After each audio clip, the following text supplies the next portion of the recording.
이번에는 이제 조현병의 유형에 대해서 한번 살펴볼 필요가 있겠는데요. 왜냐? 이런 노력을 하는 이유는 대다수의 조현병 환자들은 사실은 위험하지 않기 때문입니다. 그렇기 때문에 지금까지 이렇게 구구절절히 조현병의 증상에 대해서 설명한 이유는 지금 이 조현병에 대한 정확한 지식을 여러분들이 가지고 있다면, 그렇다면 이 중에서도 위험한 행위를 하는 사람은 극소수에 불과하다는 것을 아실 텐데, 그런데 사실은 지금 전혀 이제 정확한 내용을 알지 못한 채 아까 보여드렸던 대로 온 언론사의 타이틀 기사만 놓고 보면 사실은 조현병이 위험한가 하는 생각을 혹시라도 할 수가 있기 때문입니다. 그래서 실제로 조현병에는 다양한 유형이 존재해요. 그래서 잠깐 이제 쭉 보시면 아시겠지만 망상이 따라오는, 망상이 주 증상인 조현병이 있을 수가 있고요. 그리고는 이제 긴장형 조현병이라고 해서 운동신경에 뭔가 증상에 중증 증상이 함께 따라오는 그런 경우들도 있을 수가 있습니다. 그렇게 되면 이분들은 자유롭게 자유의지에 따라서 활동을 하기가 굉장히 어려워집니다. 많은 경우에 긴장형 조현병 환자들을 발견할 수 있는 그런 환경은 사실은 입원 병동에 가면 이런 환자들이 이미 입원이 많이 되어 있는 것들 볼 수가 있고요. 이런 분들은 음성 증상도 함께 굉장히 많이 이제 중증으로 갖고 계신 경우들이 많이 있습니다. 그리고는 이제 혼란형 조현병이라는 유형이 있는데요. 혼란형 조현병이 여러분들이 일상적으로 지금까지 사회 내에서 만나보셨던 많은 조현병 환자들의 유형에 해당할 겁니다. 예컨대 여러 가지로 이제 사고도 혼란스럽고 행동도 혼란스럽다 보니까 지금 현재 여기에 본인이 왜 있는지조차 사실은 혼동을 하고, 나에게 가족이 있었는지 하는 것들도 경우에 따라서는 혼동이 되고, 집이 어디였는지 하는 것들도 혼동이 되고, 여러 가지로 일상생활에서 혼동이 되어서 사실은 일상적인 적응이 어려워지는 경우, 아까도 얘기한 대로 여름인데 겨울 옷을 입고 겨울인데 여름 옷을 입고 이런 이제 혼란스러운 그런 이제 증상들이 굉장히 지배적인 이런 이제 환자들 같은 경우에 사실은 안전하게 언제나 귀가를 하시면 참 좋겠으나 그렇지 못하고 결국에는 이제 노숙을 하시는 분들이 꽤 계십니다. 그런 경우에 그런 분들을 아마 여러분들은 길거리에서 가장 많이 만나게 되실 텐데, 그런 경우가 이제 지금 혼란형에 해당하는 분들입니다. 이분들 역시 긴장형 못지않게 사실은 별로 위험하다고 보기 어려운 게 여러분들은 이미 그분들의 행동 패턴을 예상하실 수 있죠. 그렇기 때문에 여러분들을 상대로 위험한 행동을 하실 수 있는 그런 정도로 의사결정 능력이 없으십니다. 그렇기 때문에 지금 긴장형 조현병이나 혼란형 조현병 환자들은 사실은 범죄를 저지를 정도로 위험한 행위를 하기에는 여러 가지 행동 통제력이나 의사결정 능력이나 여러 가지 손상들이 많기 때문에 위험과는 좀 연관성이 떨어진다, 이렇게 볼 수가 있겠습니다. 그런데 그리고는 미분화형 조현병이라는 사실은 증상이 좀 뚜렷하지 않은 여러 가지 형태의 증상들이 혼재하는 이런 그 유형이 존재하는데요. 그렇다면 이런 네 가지 유형 중에 우리가 가장 걱정하는, 형사 정책적으로 가장 문제가 되는 그런 대상군은 어떤 대상군이냐?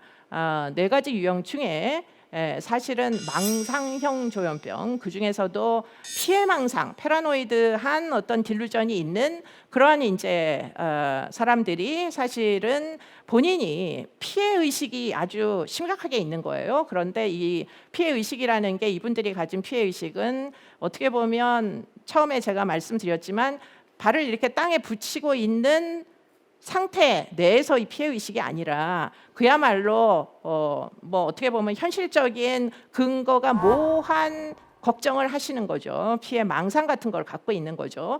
그래서 그 망상의 내용을 객관적으로 보면 사실은 근거가 없는 경우가 많이 있어요. 예를 들자면 아랫집에서는 윗집에 소란스럽게 만드는 행위를 하기가 굉장히 어렵잖아요. 그런데 경우에 따라서는 아랫집에서 매우 시끄럽게 굴어서 윗집에 사는 환자가 밤에 잠을 잘 수 없다라고 호소를 하는 경우에 사실은 객관적으로 보면 아랫집에서 아이들이 콩콩 뛰어다니는 걸 윗집 사람들이 발걸음을 듣기는 매우 어렵죠.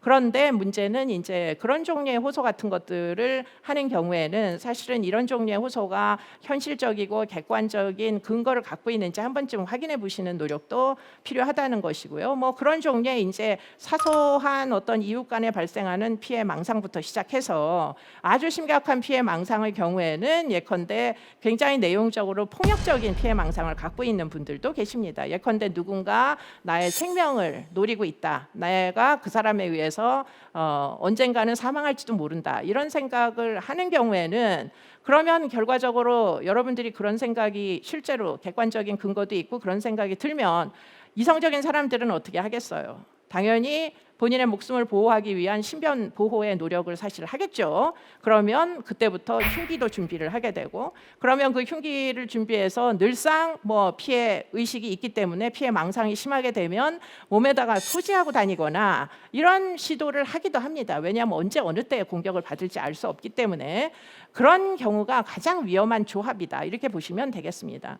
그렇기 때문에 전체 조현병 환자 중에 그런 정말 돌발적인 피해 망상을 갖고 흉기를 소지하고 다니는 사람은 사실은 극소수에 불과한 거예요. 대부분의 이제 중증 조현병 환자들은 병원에 입원해 있거나 사회생활이 되지 않는 것이 이들의 특징이다라고 얘기를 했기 때문에 집안에 있거나 또는 뭐 여러 가지 시설들에 있거나 이런 분들이 훨씬 더 많고, 이런 분들은 공공에게 위해를 가하기가 굉장히 어렵습니다.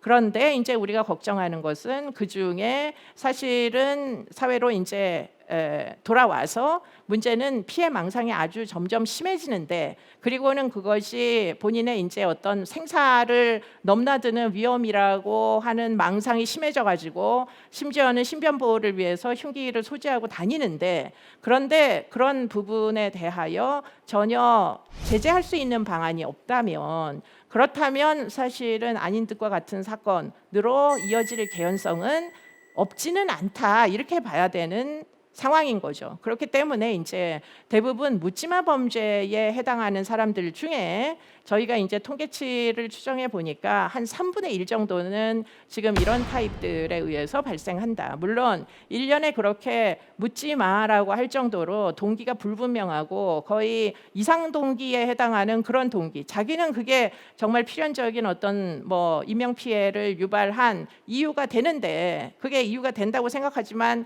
객관적으로 보면 제3자가 보면 수사기관에서 보면 그건 도저히 이해가 안 되는, 말이 안 되는, 예컨대 아까 제가 사례를 들었던 나는 윗집에 살고 있는데 아랫집에서 아이들이 시끄러워서 발걸음 소리 때문에 잠을 잘 수 없다, 이런 호소같이 전혀 근거 없는 그런 불안감을 호소하는 그런 이제 소위 이해할 수 없는 범죄를 저지르는 경우에 그런 케이스들이 태반이 이제 피해 망상에 기인한 공격 행위를 하는, 무차별적인 공격을 하는, 그러다 보니까 안인득 같은 경우에는 상당 부분 이제 특정을 해가지고 사망에 이르게 했지만 경우에 따라서는 이 연장선상에서 특정을 하지 않고 불특정 다수를 대상으로 흉기 난동을 벌인다거나 이런 이제 사건으로 이어지는 그런 이제 케이스들이 없지는 않습니다. 1년에 따지면 100건은 안 되고 10건은 넘는 그 정도의 수치가 여기에 해당할 것이다, 이렇게 보시면 맞고요.